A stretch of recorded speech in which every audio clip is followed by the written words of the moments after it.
A joint study released today by the Australian Council of Social Service and the University of New South Wales has found that 1 in 5 Australian private renters are living without 2 or more essential items, and that 22% of renters are now living below the poverty line as the nation's dual housing affordability and cost of living crises continue.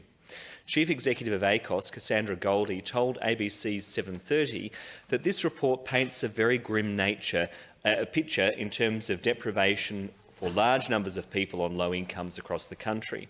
We're also very worried about the rates of evictions all over the country, with rents going up, people in the private rental market. If you're on JobSeeker, there's literally nowhere that is affordable for you to live. My question to the Minister for Primary Industries and Regional Development, therefore, is when will the Malinauskas government finally take action to rein in soaring rent prices in South Australia's regions? So, Primary Industries and Regional Development. Thank you, Mr President, and I thank the honourable member for his question. The issue of rental affordability is, I'm sure, one that comes up to probably everyone in this chamber and in this parliament on a regular basis. We know that across the country there is an affordability crisis, both in terms of purchasing a property to live in, but also in terms of being able to access rental properties and in particular access affordable rental properties. In terms of specifically in the regions, we know that those issues can be different in different areas. In some areas, probably in no area, however, is there an abundance of rental properties available. The incredibly small amounts of rental availability, I think, have been well documented, and I hope most in this place would be well aware of it. The Malinauskas Labor government has done a great deal in terms of trying to address this issue, which has, after all, developed over many years under governments of both types. Changes to family structures, changes to much within our communities mean that the types of housing that were suitable, perhaps 40, 50 years ago, are not necessarily suitable for today's families, in addition to more mobility of people and various other changes within society. The establishment of the Office of Regional Housing was a key initiative of this government because, as a government, we recognise that there needs to be different solutions in different areas. Different industries, different demands on the labour force, different shortages of particular skills. All of these things feed into the factors that make different regions experience the issues that we're talking about in a different way. The government has also made changes to the rules around tenancies, and they of course apply in regional areas as well as in the city.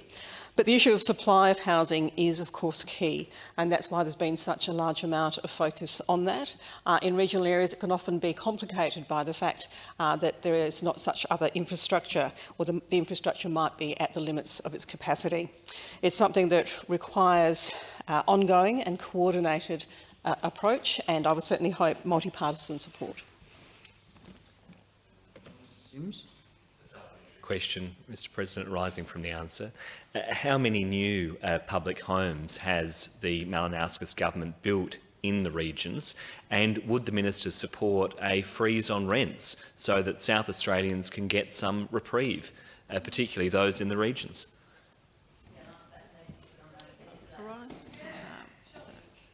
Minister, you can answer the question if you wish. Thank you, Mr President. In terms of the number of houses, I'm happy to refer that to the relevant minister in the other place. But I do think that it's particularly appropriate, that we do refer to the fact that this government has started the turnaround from the sell-off of public housing, which again has been under governments of both stripes previously. That's something that the Premier and the Housing Minister has certainly acknowledged. It's something that under the previous government there was a large number of public housing that was slated for sale, and we have stopped that, and for the first time there will be a net increase in the build of public housing.